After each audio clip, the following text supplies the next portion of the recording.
გავასწორეთ კამერა. შეერთებული შტატების ელჩი იცით თქვენ რამდენიმე დღის წინ შეხვდა de facto საგარეო საქმეთა მინისტრს ქალბატონ ბოჭორიშვილს და ამერიკის ახლად გამომცხვარმა კრიტიკოსებმა, რომლებიც უხვად დაგროვდნენ ამ ბოლო პერიოდში ჩვენს ქვეყანაში, დაიწყეს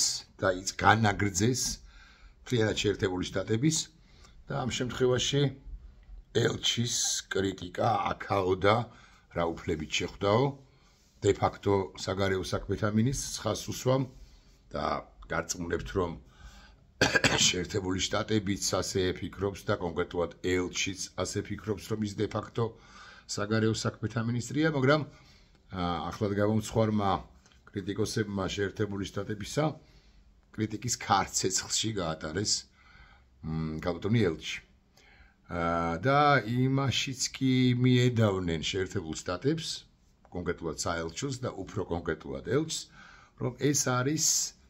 ამ de facto ხელისუფლების ლეგიტიმაცია ან ლეგიტიმაციის ცდილობა, რაც რასაკვირველი არის ტყუილი. ავხსნი, რასაც გულისხმობ. პირველ ყოვლისა, ყველა არადემოკრატიული ქვეყანა რომს იყოს, ესა თუ ის ქვეყანა, შეერთებულ შტატებს ამ არადემოკრატიულ ქვეყნებთან აქვს ურთიერთობა, არადემოკრატიულ ქვეყნებთანაც აქვს დიპლომატიური ურთიერთობა. ქალბატონი ბოჭორიშვილი რასაკვირველია, არის უკანონო მინისტრი, ირაკლი კობახიძე არის უკანონო პრემიერ-მინისტრი, შალვა პაპუაშვილი არის უკანონო პარლამენტის უკანონო თავმჯდომარე, მამუკამდინარეზე ამ უკანონო პარლამენტის უკანონო უმრავლესობის უკანონო ლიდერი და ასე შემდეგ. მაგრამ მათ ჩვენ და სამწუხაროდ 26 ოქტომბრის შემდეგაც უჭირავთ ხელში ძალაუფლების კვერთხი. ანუ ისინი არიან გადაწყვეტილებების სამწუხაროდ კვლავ ვიმეორებ უკანონო გადაწყვეტილებების, ამასაც აღნიშნავ ხაზგასმით, მაგრამ გადაწყვეტილებების მიმღებები ამა თუ იმ საკითხთან დაკავშირებით. მაგალითად, როდესაც ჩვენ, მეც მათ შორის, საბიუჯეტო გადასახადებს ვიხდი, ასე მაგალითად საშემოსავლო გადასახადი მიკავდება, ეს ხომ და ეს შედის ამ უკანონო მთავრობის ხაზინაში, ჩემს მიერ გადახდილი 100, 200, 500, რა ვიცი, რამდენი ლარიც არის, ხო, 1000 თქვათ, რა ვიცი, 20% რა 700, ხო? მე ხო ამით უკანონო მთავრობას ვაძლევ თანხას, ვაფინანსებ, რომელსაც შეუძლია 1000 სისულელეში დახარჯოს ეს ფული, მაგრამ მე ამას ვაკეთებ. ეს იმას ხომ არ ნიშნავს, რომ მე ფინანსთა მინისტრი არც ვიცი რა გვარია, მაგრამ ნუ პრემიერ-მინისტრი კი, პრემიერ-მინისტრად წოდებული ბანდიტი კი ვიცი რომ ის არის კობახიძე, მე მას ვაღიარებ. თუ კარგი იქნებოდა რასაკვირველია, რომ იყოს საყოველთაო და უმორჩილებლობა ქართული საზოგადოების, ახლა ამ შემთხვევაში დიპლომატებს 2 წუთით დავანებებ თავს, ქართული საზოგადოებისა შეთანხმება იმასთან დაკავშირებით, როგორც ერთი, ისე ბოლო, მეორე, მესამე, მეოთხე, მეშვიდე, 57, 155, 597, 1249, 7458 და 62458, ვინც არის 74037 ვინც არის სიაში, ისინი არავინ არ ვიხდით გადასახადს. ამ შემთხვევაში ხაზინაში თანხა არ შევიდოდა, მაგრამ სამწუხარო ფაქტია და რეალობაა, რომ ჩვენ ამაზე ვერ ვთანხმდებით. ეს საკითხი არც დასმულა, გულახდილად ვლაპარაკობ. შესაბამისად, ჩვენ ვიხდით გადასახადს, მაგრამ ეს სულაც არ ნიშნავს, რომ ეს 74000 თუ 118000 გადასახადის გადამხდელი ამ უკანონო მთავრობას აღიარებს. ეხლა დიპლომატებთან იმართებაში კიდევ უფრო სხვაგვარად არის საქმე და კიდევ უფრო სერიოზულად არის საქმე. უჭირავთ რა ძალაუფლების კვერთხი de facto ხელისუფლების წარმომადგენლებს, კობახიძიდან და ასე შემდეგ და ბოჭორიშვილს მათ შორის ფაქტობრივად უჭირავთ თორე რასაკვირველია, ჩვენ ყველამ ვიცით რომ de jure, არა, ფაქტობრივად უჭირავთ, თორე ყველამ ვიცით რომ რეალურად ძალაუფალი არის მხოლოდ ბიძინა ივანიშვილი, ანუ გადაწყვეტილებების მიმღები. ელჩი ინარჩუნებს კი არა, ელჩი მიმართავს ამ დიპლომატიურ ნაბიჯს, დიპლომატიურ ქმედებას და de facto ხელისუფლებას, რომელიც ძალაუფლებაა, ესაუბრება ამა თუ იმ აქტუალურ საკითხებს. ეხლა რაზე ესაუბრა, ეს გაცილებით მნიშვნელოვანია ჩემი აზრით, თუმცა Facebook იუზერები, რომლებიც ბოლო პერიოდია განსაკუთრებით ტრამპის პოლიტიკის გამო, რასაკვირველია, კრიტიკის ქარცეცხლში ატარებენ შეერთებულ შტატებს და ოვერმოზდით, ამ იმას კი აღარ აქცევენ ყურადღებას, იმას კი არ დაგიდევენ, ასე ვიტყვი, რასთან დაკავშირებით შედგა ელჩისა და დე-ფაქტო მინისტრის ძალაუფლების კვერთხის მფლობელის ქალბატონი ბოჭორიშვილის ხანმოკლე საბოლოო ჯამში საუბარი. კი ქართული ოცნება ცდილობს რომ დაასაბუთოს რომ ეს არის მისი გაპრავების, მისი ლეგიტიმაციის საფუძველი თუ მცდელობა, საფუძველი უფრო თვით შეერთებული შტატებიდანაც კი, მაგრამ რასაკვირველია ეს არ არის შეერთებული შტატების ელჩი ხვდება ან შეუძლია მას შეხვდეს ნებისმიერს, ვისაც გადაწყვეტილება, ტერორისტის გარდა, ცხადია, ტერორისტების გარდა, ვისაც ძალაუფლების კვერთხი უკაუპყრია ხელთ. ეხლა არის თუ არა ტერორისტი დე-ფაქტო ხელისუფლება, მე რომ მკითხო, ასეა რასაკვირველია. მაგრამ შეერთებული შტატები ტერორისტს რო არ უწოდებს ამ ხელისუფლებად წოდებულ ჯგუფს, დაჯგუფება ბანდა, ხუნტას და ასე შემდეგ, არც ეს არის გასაკვირი, იმდენად რამდენადაც ისინი ამ 79900 კვადრატული კილომეტრი სადღავართ, მაგრამ მინუს 20%, ხო, მინუს უხეშად 20000 არასრულით ხო 15000 კილომეტრი არმიანგარიში აფხაზეთისა და სამხრეთ ოსეთის საერთო ფართობი რამდენია, გულახდილად გეტყვით, ნუ რამდენიც არის, მათ კი ელაპარაკება, იმიტომ რომ ამ დარჩენილ ტერიტორიაზე, რამდენიც გამოდის დაახლოებით 60.000, 52.000, ხო? პლუს მინუს 55.000, 56.000 კვადრატულ კილომეტრზე ისინი ახორციელებენ ეფექტურ კონტროლს, თუ გდებავთ ასე ვიტყვი და ეფექტურ კონტროლს ვინც ახორციელებს, ანუ ბოჭორიშვილი, კობახიძე, პაპუაშვილი, შალვა, რომელიც უკანონოა და ასე შემდეგ, დინარაზე, ხარება, არ ვიცი, მურუსიძე, ვიღაცები, მათ იქნება რაღაცა გააგებინოს. აი, სწორედ ეს არის საფუძველთა საფუძველი, რომ ძალაუფლებას ესაუბრება, ძალაუფლების წარმომადგენლებს ესაუბრება შეერთებული შტატები და საინტერესო არის რასაკვირველია თემატიკა. ახლა რაც შეეხება თემატიკასთან დაკავშირებით, ბევრი არაფერი გავრცელებულა, იცით თქვენ,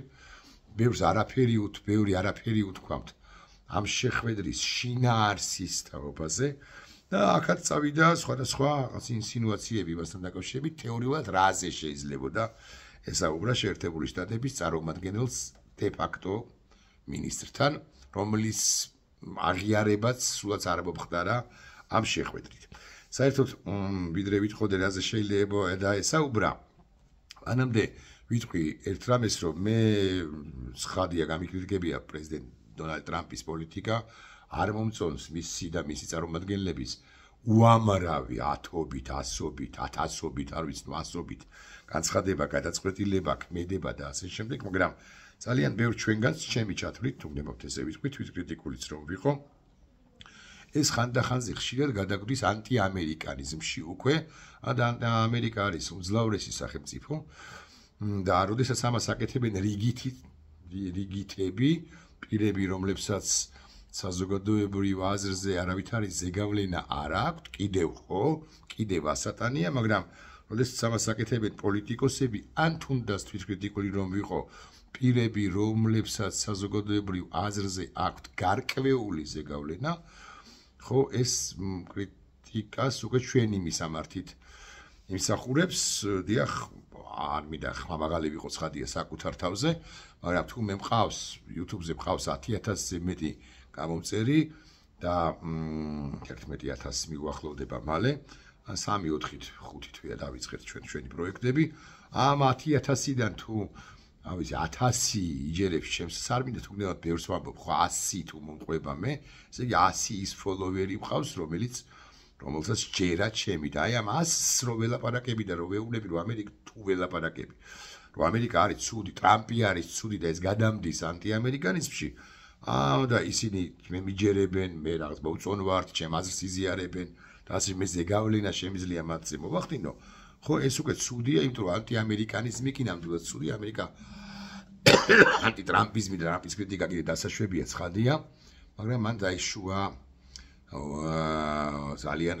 ფაქიზად უნდა მოახერხო ვერბალურად ცხადია და ასაბუთებითაც ცხადია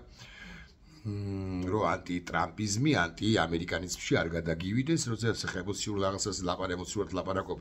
ამა თუ იმ საკითხს განიხილავ და ასე შემდეგ, სიტყვა შეიძლება გაგიქცეს. ამიტომ რიგით მომხმარებლებს არ გულისხმობ, რომლებიც დღენიადაკ დედას იგინებიან ტრამპის თუ შეერთებული შტატების მისამართით, მაგრამ ჩვენ კი დაფიქრება გვმართებს. რომ საზოგადოებაში არ შეიქმნას იმგვარი განწყობები, როგორიც არის, მაგალითად იყო და არის, მაგალითად სერბეთში ან ანტიამერიკულ რომელიმე სხვა სახელმწიფოში ევროპაშიც არის ესეთი სახელმწიფოები, მხოლოდ სერბეთი არა და მაგრამ იმ ევროპაში ხა სერბეთს არ გულისხმობ, თავი ხუთში აქვს უმრავლესობა სახელმწიფოს. მეტნაკლებობით ცხადია ახლა აქ იმაზე ანტიამერიკული პირდაპირ მნიშვნელობით ღიად ანტიამერიკული რაღაც ცირს ამერიკაო და ცირს ჯუმუშიო ალბათ კი ნამდვილად არ ყვირიან ევროპის რომელიმე იმ სახელმწიფოში, რომელიც ევროკავშირის წევრი, ასეთი კი უმრავლესობაა ცხადია, იცით თქვენ. ახლა დავუბრუნდეთ თემას, რა თემას შეიძლება თემებს შეიძლებოდა შეხებოდნენ ქალბატონი ელჩი და ქალბატონი მინისტრად წოდებული დე-ფაქტო მინისტრი ბოჭორიშვილი. მე გეტყვით რა თემები შეიძლებოდა განხილულიყო და ესეც სამნიშნულოვანია, უნდა ვიცოდეთ ბარებ. ცხადია ეს შეხვედრა შედგა ვაშინგტონის ნებართვით, ახლა ესე ქალბატონი ელჩი საკუთარ სამსახურეობრივ მანქანაში არ დაჯდებოდა და ესე ყავაზე არ შეუვლიდა ქალბატონ მინისტრად წოდებულს, ქალბატონ ბოჭორიშვილს, რომელსაც ძალიან უნდა რომ გაამართლონ, კი არა აღიარონ მინისტრად. მივიდა საგარეო საქმეთა სამინისტროში და რაზე შეიძლება ესაუბრა ვაშინგტონიდან ნებადართული შეხვედრის ფარგლებში. ეს არის, მოდი კითხვებს დავსვა, მე უფრო სწორი იქნება ალბათ. ეს არის პირველ ყოვლისა კითხვები საქართველოში ადამიანის უფლებათა დაცვის თაობაზე, დარღვევა დაცვის თაობაზე და კითხვა დაახლოებით ესეთი იქნებოდა, რომ აპირებს თუ არა ამგვარი რეპრესიული კანონების მიღებას დე-ფაქტო ხელისუფლება, ქართული ოცნება თუ გდებოთ ესე ვიტყვი, ამ უკანონო პარლამენტში, ამ პარლამენტში შეიძლება ქალბატონელს არ ეწოდებინა ამ პარლამენტის უკანონო, მაგრამ ცხადია ჩვენ გულისხმობთ, რომ ეს არის უკანონო და უკანონო არის მართლა 26 ოქტომბრის შემდეგ. იგულისხმება არა მხოლოდ უკვე ინიცირებული კანონები, არამედ ანტიდისკრიმინაციო ჩემს ხელთარსებული ინფორმაციით ანტიდისკრიმინაციული კანონის შეცვლასაც აპირებს ეს ერთ-ერთი მიღწევა იყო ჩვენი თქვაშვის ამ ხელისუფლების ქართული ოცნების პირობებში 2014 წელს თუ არ ვცდები და ბუნებრივია რომ ელჩმაც იცის ელჩსაც აქვს ცნობა და აპირებს თუ არა მართლა ამის გაკეთებას და ნუ ბუნებრივია შეერთებული შტატები მოითხოვდა ანუ თქვათ ესეთი გაწონასწორებულ სიტყვას ვიტყვი, იკითხავდა, ითხოვდა რომ ეს კანონი არ შეიცვალოს და ისევე როგორც არ იყოს მიღებული ახალი კანონი პრაქტიკულად მაუწყებლობის შესახებ და ასე შემდეგ და ფარას ეგრეთ წოდებული კანონი, რომელსაც შეერთებული შტატები ეგრა მაგის პასუხია და აუქმებს ამ ტრამპისტი ხელისუფლება ბარო ემხრობა ტრამპს, ხო? ისინი იღებენ ანუ ეს დე-ფაქტო ხელისუფლება და აი ტრამპის ხელისუფლება კი აუქმებს საერთოდ, აქაც არ არის თლაც სინქრონიზირებული ეს ყველაფერი. მაგრამ მაინც ხო და ასე შემდეგ და ასე შემდეგ. აპირებს თუ არა 5,000 ლარიანი ჯარიმების ატყეპებას, ნუ ათასობით მოქალაქეა დაჯარიმებული მათ შორის მეც იცით თქვენ, მაგრამ მე ხა ერთი ჯარიმა მივიდა და 1000 ჯარიმა აქვს მისული მოქალაქეებს, რომლებიც ვერც გადაიხდიან, რა თქმა უნდა. პატაბურჯულოც აქვს არბინა შემეშელს თუ არ ვწდები 5 და მასზე მეტიც აქვს პატრიოტ მოქალაქეებს, სხვა პატრიოტ მოქალაქეებს. ელჩი მაგალი ალბათობით ამას იკითხავდა, აპირებს თუ არა ამის არ ვიცი გაუქმებას ამ ფინანსური ჯარიმებისა, ვინც გადაიხდა მათთვის თანხების დაბრუნებას თეორიულად ეს კითხვაც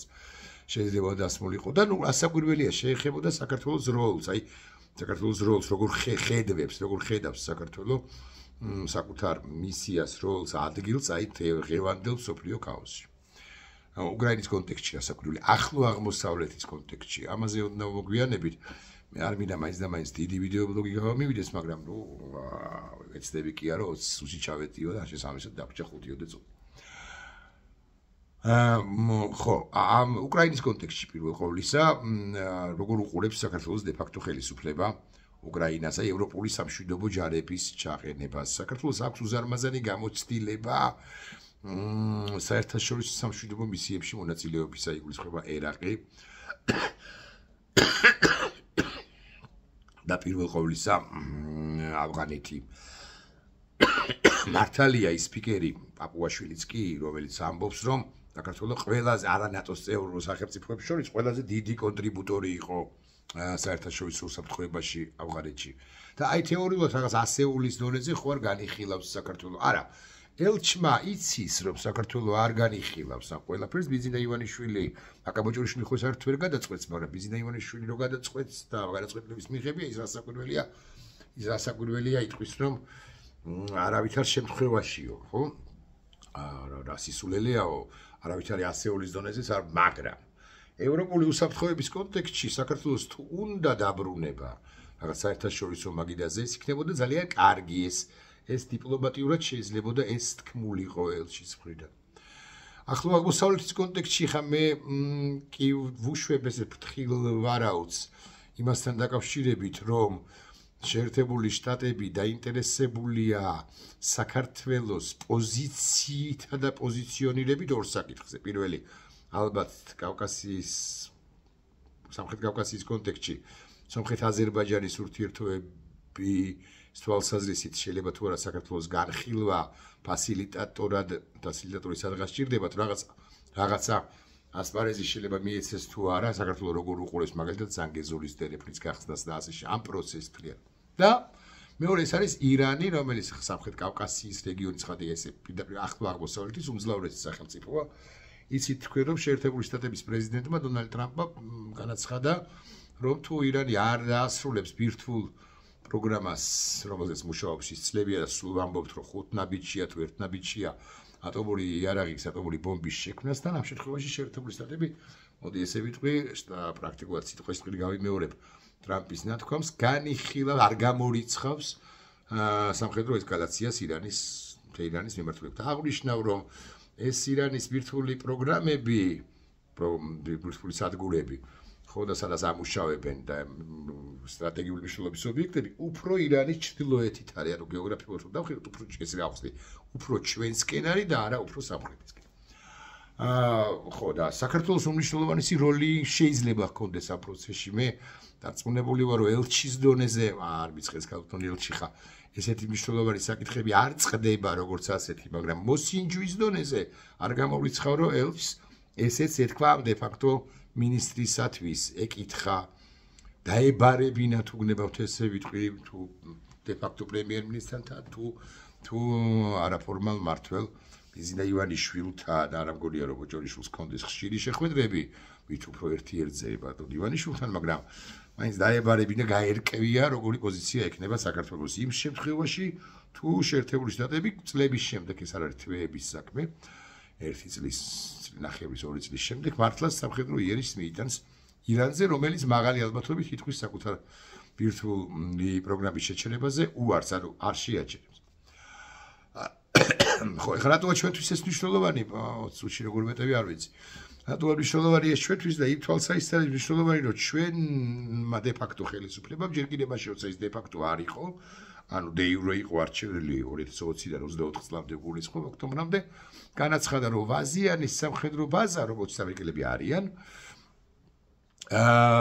ვაზიანის სამხედრო ბაზა, მეგობრებო, გადაკეთდება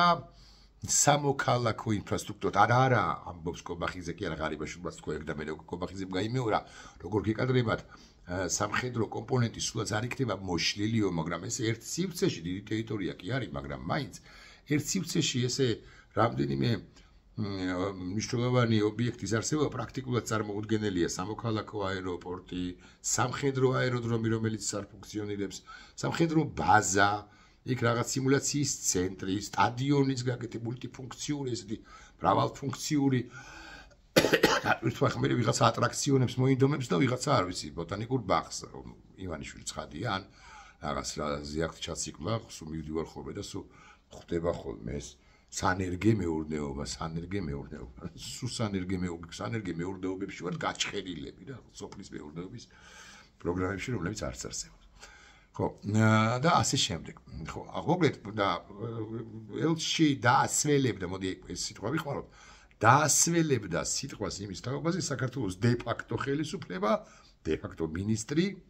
როგორ უყურებს დე ფაქტო ხელისუფლება მოდი ესე ჯობია რომ ვთქვათ